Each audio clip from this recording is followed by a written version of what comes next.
Estamos juntos de novo aqui neste canal da Primeira Igreja Batista da cidade de Ilhéus. Obrigado por você que sempre acompanha o nosso conteúdo. Hoje nós vamos falar novamente sobre Atos dos Apóstolos, agora no capítulo 4, versos de 1 a 13. Um novo vídeo que vamos fazer esse capítulo em pelo menos 3 fases distintas. Deixe-me ver, 1, 2, 3, 4 fases distintas, que é do capítulo 1 ao verso 13, do verso 14 ao verso 22, do verso 23 ao verso 31 e do verso 32 ao verso 37. Tem um conteúdo riquíssimo aqui para nós aproveitarmos para o nosso dia a dia, mas ele fala muito sobre soteriologia neste capítulo 4, depois da cura de um homem e depois que o Sinédrio começa a arguir estes homens por ter curado aquele homem na Porta Formosa. Lembrem de Pedro e João do último vídeo que fizemos. Observe bem se você está conosco e se já se inscreveu. Se não se inscreveu, se inscreva, ative o sininho, porque assim você recebe todo o nosso conteúdo. Se você já se inscreveu e já está conosco, deixa o seu like, que dessa forma você ajuda muito esse canal. Então o texto começa dizendo assim, no capítulo 4, a partir do verso 1 até o verso 13. Vamos lendo e discorrendo sobre o texto. Enquanto eles estavam falando ao povo, chegaram os sacerdotes, o capitão dos guardas do templo e os saduceus. Muitos incomodados porque os discípulos ensinavam o povo e anunciavam em Jesus a ressurreição dentre os mortos. Qual era o incômodo aqui? Primeiro a gente precisa compreender a estrutura. Quem é que está aparecendo no texto? Diz que chegaram alguns sacerdotes. Também tinham o capitão dos guardas, os guardas do templo, aqueles que prenderam Jesus no Getsemane, e por fim os saduceus. Os sacerdotes provavelmente aqueles que estavam servindo naquele dia. Existia um quadro para cada um que servia durante a semana. E naquele dia alguns sacerdotes estavam ali servindo no templo. O capitão dos guardas era o segundo ali na autoridade do templo. Logo depois dos sacerdotes, ele também fazia parte da linhagem dos sacerdotes. Agora, por que fala aí dos saduceus? Os saduceus eram uma seita, um dos partidos que existia no templo. Eles também eram de linhagem sacerdotal, gostavam de controlar o templo, eram aqueles que tinham o controle do templo. Mas tinha umas coisas, umas peculiaridades muito interessantes, umas características que precisamos citar sobre os fariseus, sobre os saduceus, perdão.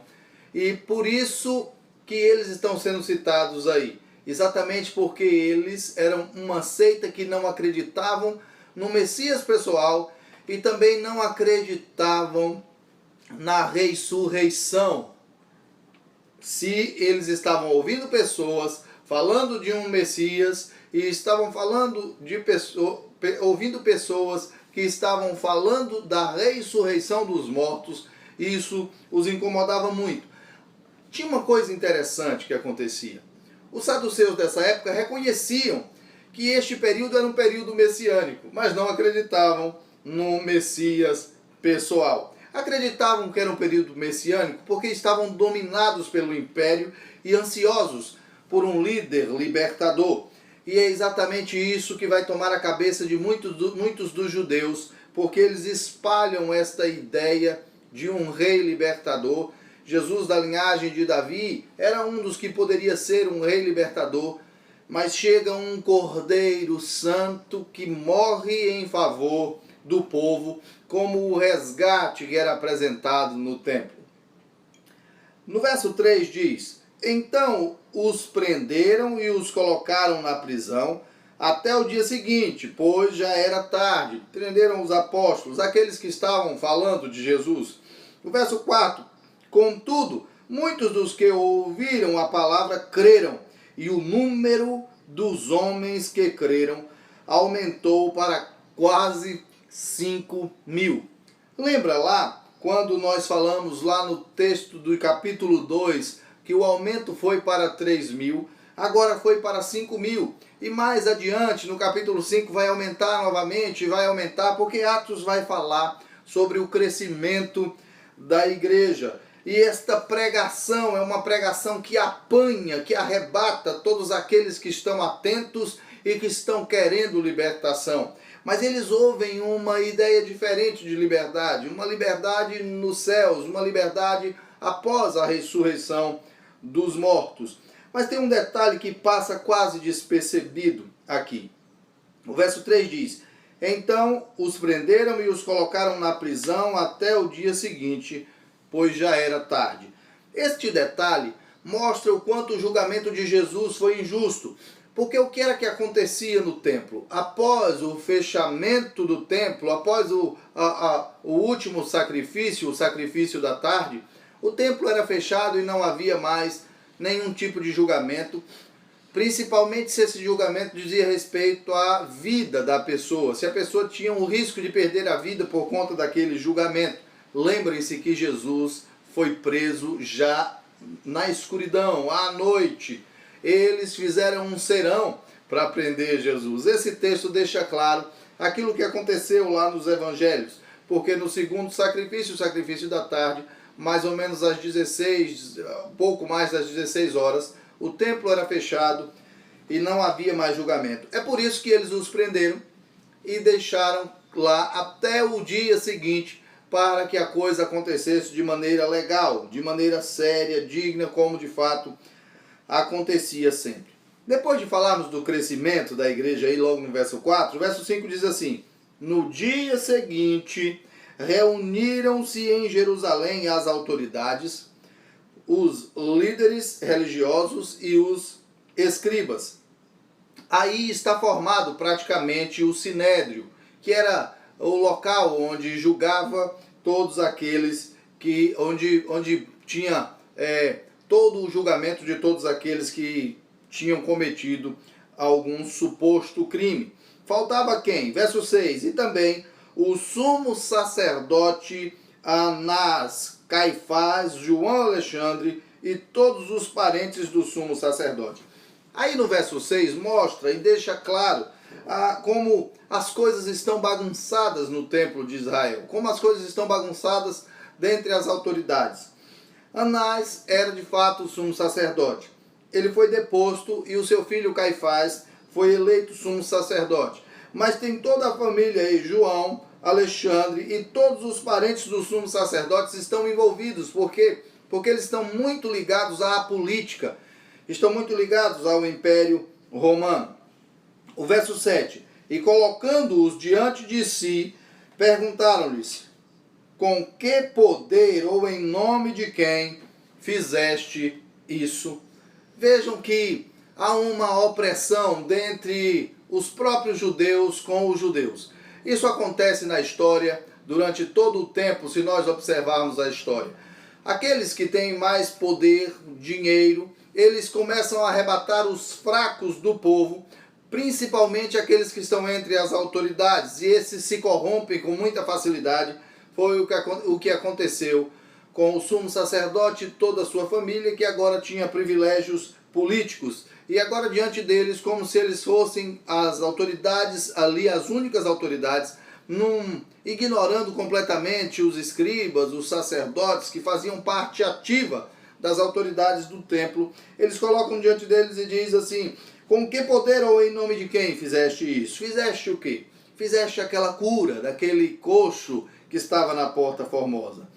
Então Pedro, cheio do Espírito Santo, lhes disse: autoridades do povo e vós, líderes religiosos. Pedro reconhece a estrutura e corrige o sumo sacerdote sobre a estrutura. Ele diz: olha, eu não falo só a vocês, eu falo a toda a estrutura, autoridades, sacerdotes e a vocês também. É isso que Pedro diz: autoridades do povo e vós, líderes religiosos. E ele diz: se hoje somos questionados acerca do benefício feito a um doente e pelo modo como foi curado, seja do conhecimento de todos vós e de todo o povo de Israel, que em nome de Jesus Cristo, o Nazareno, aquele a quem crucificastes e a quem Deus ressuscitou dentre os mortos, sim, por meio desse nome, este homem está aqui com boa saúde diante de vós.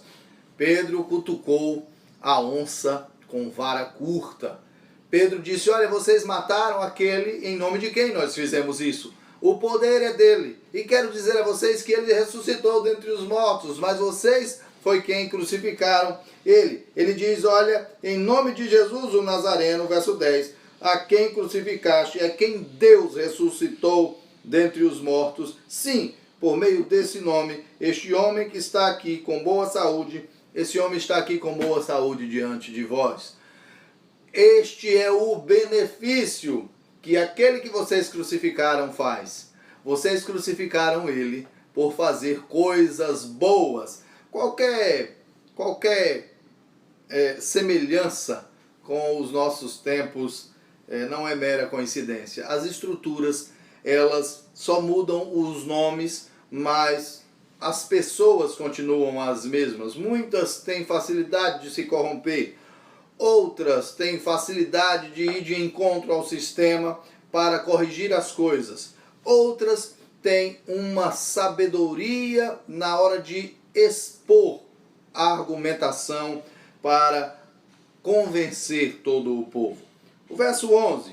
Este Jesus é pedra rejeitada por vós. Ele está falando de uma construção, faz aqui uma comparação.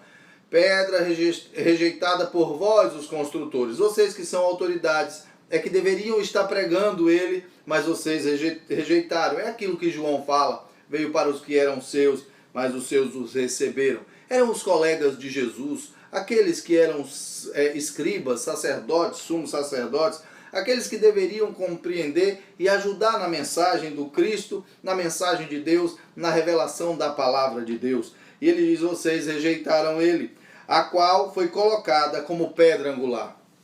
Vocês rejeitaram, por isso que a construção de vocês está em ruínas. Mas a gente faz uma construção baseada nele, amarrada nele, porque a pedra angular, a pedra de esquina, é aquela que não deixa a construção, a parede, cair. O verso 12 diz: e não há salvação em nenhum outro, pois debaixo do céu não há outro nome entre os homens pelo qual devamos ser salvos. Pedro diz: vocês acham que são autoridades, essa é a ideia ali. Ele não diz isso, está intrínseco. Ele diz: olha, autoridades são vocês, esta é a autoridade, Jesus de Nazaré. Não há nenhum nome entre os homens pelo qual devamos ser salvos, senão. Não há governador, não há imperador, não há ninguém, não há prefeitos nas províncias, não há ninguém que possa salvar, senão só se pode ser salvo pelo nome deste homem, pelo nome de Jesus, que vocês rejeitaram. E aí o verso 13, nós queríamos fechar no 13, porque depois vai falar exatamente sobre a lei e sobre a ação. Vamos, talvez num juridiquês falariam o objeto, né? Seria o objeto do processo aí, seria exatamente o homem e a cura, né? O fato que levou aqueles homens, que levou Pedro e João ao Sinédrio, foi a cura daquele coxo. Então eles vão apresentar o coxo logo depois. Nós vamos tratar disso num outro vídeo. Mas o 13 diz: observando a coragem de Pedro e de João, e percebendo que eram homens simples e sem erudição, eles se admiravam e reconheceram que eles haviam convivido com Jesus. Interessante que Jesus escolheu homens simples. Esses homens eram pescadores. Talvez você também seja uma pessoa simples, de difícil argumento, mas quando a gente convive com Jesus, Ele trabalha a nossa mente e nosso coração. E nos ensina que quando estivermos diante daqueles que governam, a nossa palavra será guiada pelo Espírito de Deus. Por isso começou dizendo: cheio do Espírito Santo. Era como estava Pedro. E a autoridade das palavras de Pedro fizeram aqueles homens reconhecerem que eles eram discípulos de Jesus. Que possamos falar com autoridade, que possamos argumentar com autoridade. Vivemos num tempo de medo, num tempo em que as pessoas estão recuando na hora de pregar o Evangelho, como se estivessem fazendo coisas erradas. Sentimos medo até dos colegas da própria religião, como eram aqueles sacerdotes, sumos sacerdotes, aqueles todos que estavam formando a estrutura daquele sinédrio. Nós não devemos temer, porque nós devemos pregar o único nome pelo qual todos devem ser salvos. E devemos pregar exatamente pela misericórdia desses homens que estão enganados pelo poder da vida. Não importa se você é simples. O que importa é que você faça aquilo que Deus mandar você fazer. Vejam que Jesus foi crucificado pelo bem que fez. Vejam que Pedro e João estavam presos pelo bem que fizeram em nome de Jesus. Isso é valor invertido. Mas nós não devemos nos calar, porque se nós calarmos, a Bíblia nos ensina que as pedras clamarão. Que possamos ser bênçãos nas mãos de Deus para falar do Evangelho, quer estejamos diante de pessoas simples e não eruditas, quer estejamos diante de autoridades, para que reconheçam a sabedoria de Deus na nossa vida e possam receber salvação em Cristo Jesus. Deus abençoe a sua vida e estude, aplique esta palavra na sua vida e seja aquele que anuncia a palavra de Deus onde você estiver indo. Seja um agente transformador de Deus na vida das pessoas, dos mais simples às maiores autoridades da terra. Até a próxima, se Deus quiser.